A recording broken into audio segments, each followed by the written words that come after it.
PDW mode remote mode. We already mode. Mode.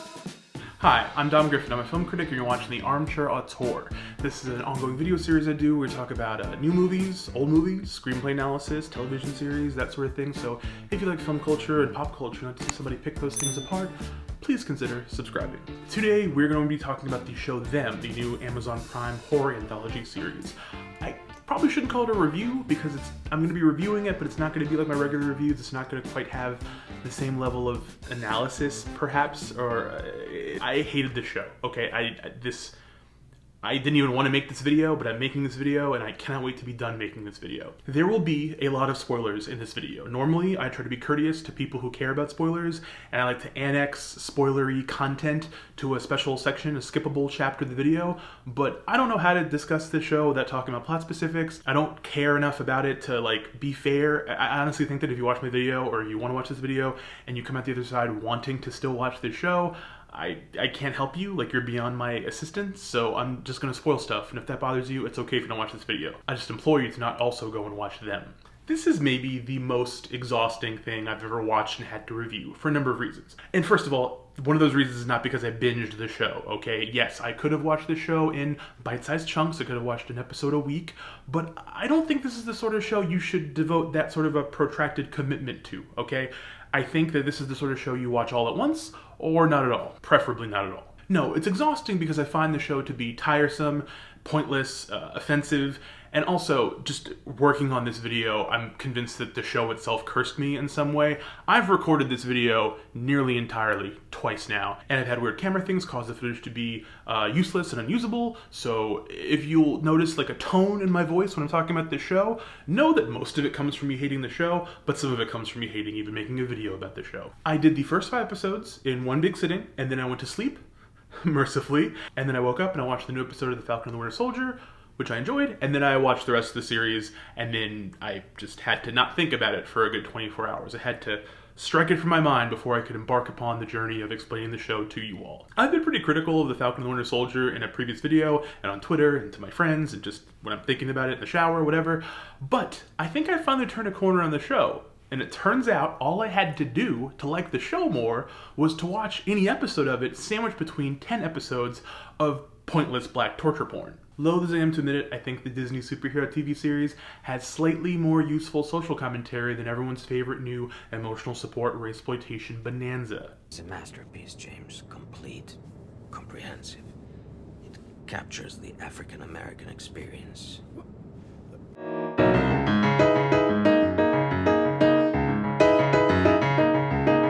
So, as you guys are aware if you watch the channel, I don't review a lot of TV. I mean, I've been doing more lately, I guess, but I'm not a big TV watcher. I don't like to watch shows all the way. I like to wait till the show is over to watch it like in full, or there's a couple of shows I still watch week to week when they're air. I watch Succession when that's on. I love Better Call Saul. There's a handful of shows I still like, but I'm not ultimately a big TV guy. The only reason I watch the show is because friend of the channel, Justin Davis, who you may know also is the co-host of Triple Beam Streams, the podcast I'm on RNC Radio, watched Them. He watched the show and he fucking hated it, and he wanted me to be subjected to the same pain as him.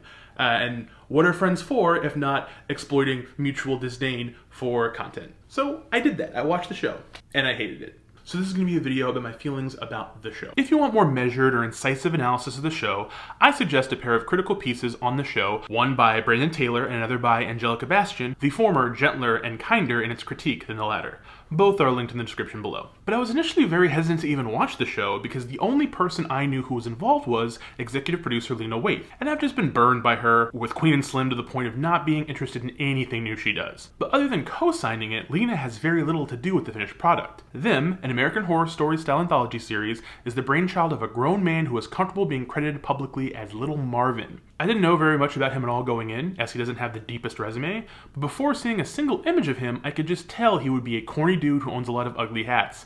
And taking a peek into Little Marvin's room, I couldn't have been more correct. Cups of rose. All that aside, based on the logline alone, a series about a black family moving into a white neighborhood in the 1950s and being haunted by racism, literal and supernatural, falls right in line with shit I have very little interest in seeing more of. But I did watch it, and I did try to give it a fair shake. I just really hated it.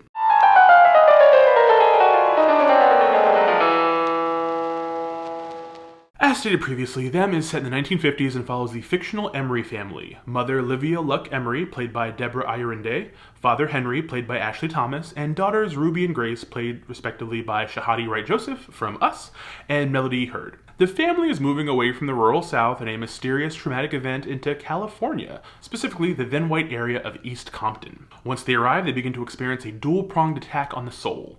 First and most obviously from the external and omnipresent forces of blatant racism, as their white neighbors, led by the almost laughably bigoted Betty, played by Alison Pill, bombard them with constant and grotesque vitriol. But inside the walls of their home, each member of the family is also haunted by their own manifestation of an unseen malevolent force to boot. Because of the way narrative information is doled out through the series, at first, all the otherworldly horror elements feel as though they might just be projections of psychological torment, particularly for Olivia, who we know is suffering from an unexplained traumatic event. So the series spans the 10 days the family spends in this new home, with the first half culminating in an episode called Covenant 1, which flashes back to what drove the Emerys to move in the first place, then another episode later in the season called Covenant 2 that flashes even further back to the 1800s for more backstory. Both Covenant episodes are a lot, so we're going to discuss them a little bit later in the video. But the important thing to understand is that for the first half of the series, you at least have the illusion that this might be a fraught but blunt exploration of the impact racism has in the human psyche, with the blatant displays of hatred outside one's walls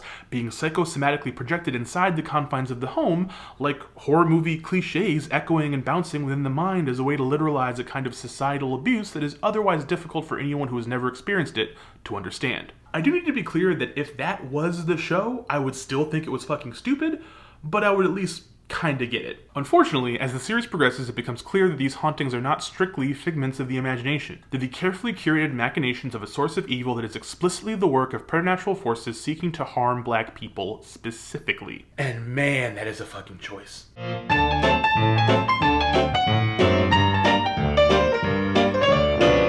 Before I dig any further about what I could not stand about the show, of which there is quite a bit, I do want to try to attempt to be at least a little bit positive and to highlight some of the things that I did like about the show. The cast is universally either competent or exemplary, with Irinde and Thomas and Lee roles being the most outstanding. I have a lot of negative things to say about the show, yes, but I won't deny that its principal performers delivered all they had to give, in every single scene throughout the whole series. I truly hope the show helps them get more work in the future, as I would love to give a hug to each and every one of them. While I'm lukewarm on the show's direction, writing, cinematography, and editing, I will give a hats off to the production design and costuming. If I'm not thinking too hard, I enjoy the look of the show in general, even if the more time I spent in this world, the more annoyed I was at every little cutting pattern or visual tick. I think that's it. I think those are the only things I can say positively about the show. Like, I like the people in it, and like their hair looks nice. It's kind of pretty.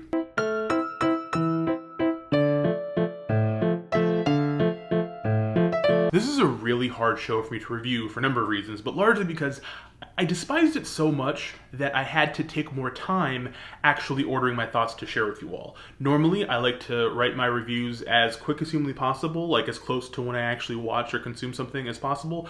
Occasionally, I guess I need a little bit more time to think, but mostly I like to just like give you the raw sort of initial gut feeling I get about something, because I feel like that's often the most true, and because I like to get it out before I end up consuming other criticism or other reviews or watching other videos or reading the discourse online. I don't like to have my thoughts sort of subsumed by that whole take economy. But I couldn't do that with Them, because when it was over, the first thing I wanted to do was anything other than think about them. I did not want this in my mind, on my spirit. I think I like turned it off, and then I made some pizza rolls, and then I watched Fast and Furious, the fourth Fast and Furious movie, which was really good. It's still good, really fun, way better than this. And I had to start fresh the next day. I had to like really take my time and just sit and type and type and type and try to sort out all of my thoughts about this show that I hate. So as a result, this might not have the same level of clarity that I like to put in my reviews. It might not have the same level of cohesion that I sort of pride myself on presenting to everybody, because this thing is poison and I just have to handle it with gloves. Honestly, at the halfway mark, I thought about just turning it off entirely and not finishing it, because like, I don't owe anyone this show. I don't have to do this to myself or to you or anyone else. I could have just moved on and worked on any of the other ideas laying around on my content calendar. But I'm no quitter, and I felt like I had to complete it. So here's just a bunch of things that I didn't like about it. In interviews, Little Marvin has loudly name-checked Hitchcock as an influence in the show, which seems obvious from the show's stylized Sony credits, the Saul Bass influence intro, and the use of Herman Light score. But visually, the show is the opposite of inventive, relying on a lot of questionable and overwrought editing techniques that read as exciting filmmaking to people who don't know shit about filmmaking. There are moments of interesting visual storytelling, but they are all few and far between.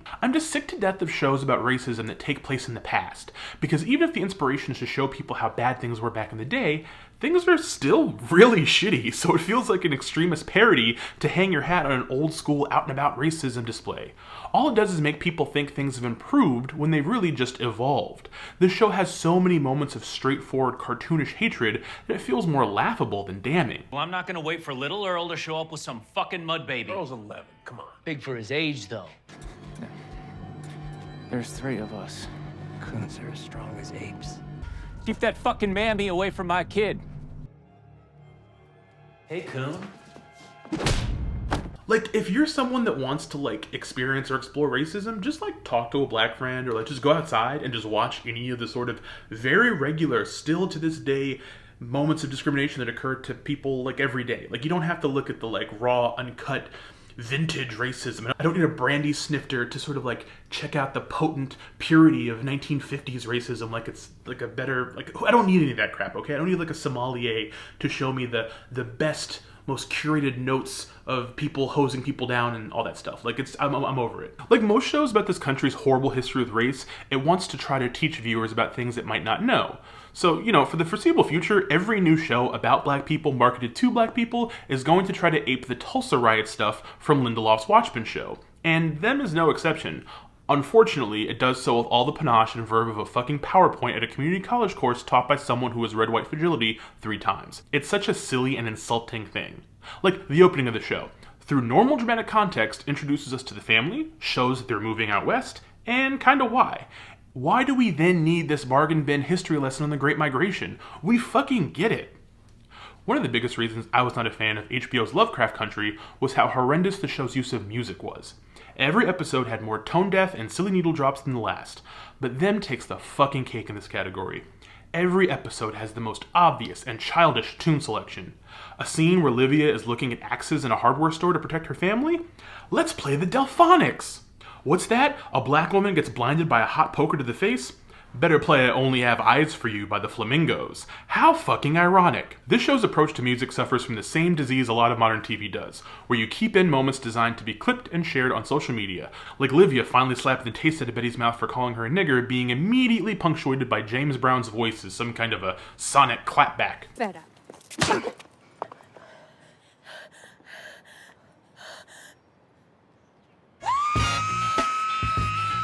Even the elements of the show that could be more fascinating and a smarter project, like the specifics of each thing haunting the family members, just rings hollow. Henry is haunted by a character called the Tap Dancing Man, who is just like a minstrel zombie or whatever. And when they eventually reveal why his haunting takes this shape, it's somewhat moving, but because that reveal takes hours to get to, he just looks like something out of a 90s Busta Rhymes video. It's not fucking scary or anything, it's just goofy. Not to mention how on the nose Ruby's haunting comes, as the dark-skinned girl who just wants to be like the whites she sees in magazines, literally pouring white paint on herself after bonding with a blondie apparition is just too dumb to even contemplate. This is a show that, even in making semi-coherent points about the black experience, still feels so mind-numbingly blunt, little Marvin may as well have handed out giant placards with the show's themes typed out in large bold font. Maybe you never meant to keep that promise. Maybe you lured my husband and I to this place so that we might work ourselves down to the bone for you and your perfect community. Wow. Wow. Wow. Wow.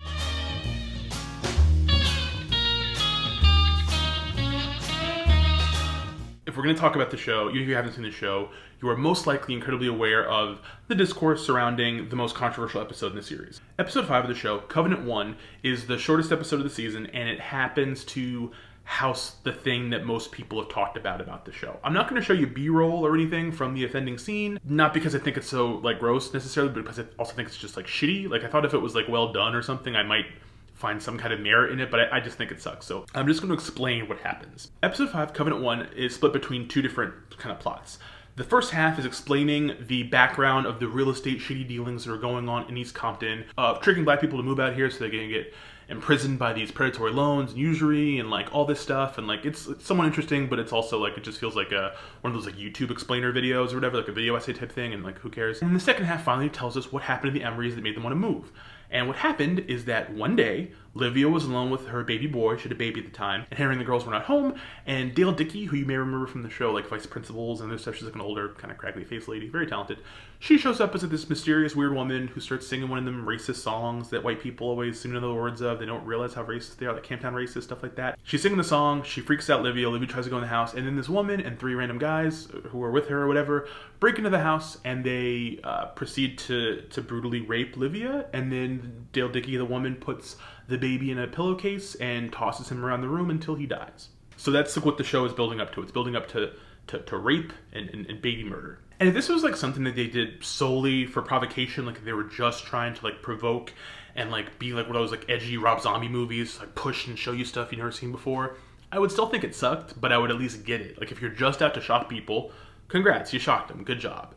But like, that's not how they went about things. In interviews, Little Marvin has said the sequence came to him in a nightmare, which, sure, okay, yeah, it sounds like something horrific a person might have a nightmare about. Bet. But literally seeing it happen doesn't really help the story. This is the sort of thing Ayorinde could have explained in a long monologue, and leaving it to the viewer's imagination to ponder would have had more impact than seeing it unfold. It's just so blunt that it takes you out of the story entirely and makes you question the motives of whoever thought it up. This episode and others featuring similarly disgusting content come with disclaimers, which is good, but also a call to check out the cast and creators discussing it afterwards, which leaves me to think, if you create something that you know is going to require you to sit in a director's chair and explain your motivation to the viewer, you basically already know you've come up with some bullshit. Because here's the thing, if this was a show about the omnipresence of racism and how such a hateful act irreparably changed this family forever, you could make a case for it being so visceral and haunting for a reason. But this show isn't just about this heinous act and the new abuse they get from their neighbors. In the sequel episode to Covenant 1, Covenant 2, Electric Boogaloo, we find out that the family has been tormented by the Man in the Black Hat, a figure from the past who the devil has made immortal so long as he does his good work. That good work being, tormenting black people.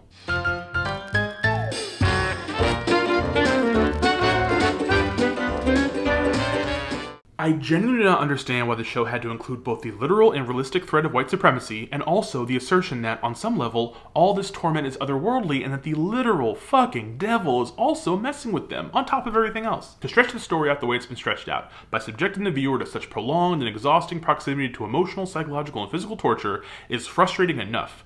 But to need to shoehorn in an ancillary plot involving an unwitting devil worshipper personally curating unique haunting playlists of pain for each of your main characters just seems really fucking extra. It is at this point I must confess that by the time the series reaches its finale and each family member is forced to directly confront the specific specter the Man in the Black Hat has chosen for them, it feels close to being a worthwhile conclusion. Each member of the Emery family has been battling something core to their own struggle in the aftermath of losing the baby.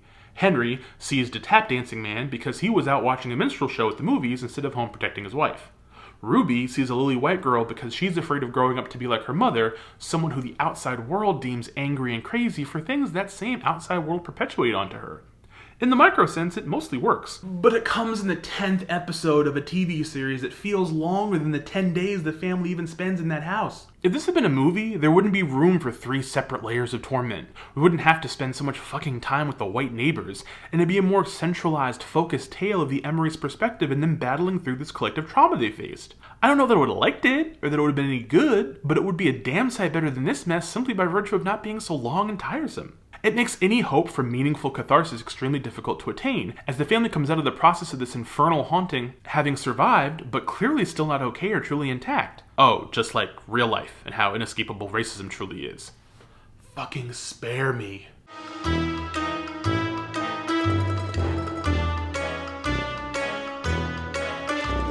My friend Shanti Collins is a culture writer whose work I am a huge fan of. Like, I love his prose, I love seeing him write about things. Even when we don't agree on whatever he's reviewing or writing about, like, I always like seeing his opinions on things. I think he's great. He's been doing recaps for them, for the site Decider, and I mean, they're well written. Everything he recaps always, like, reads well, but I just cannot more fundamentally disagree with his opinion that the show was some kind of masterpiece.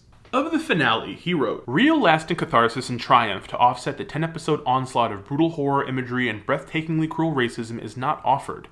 There's no escape, only survival in an uncertain future. But to offer more than that would be to undermine the strength of them's central metaphor, its parable of racial animus as literally infernal in nature.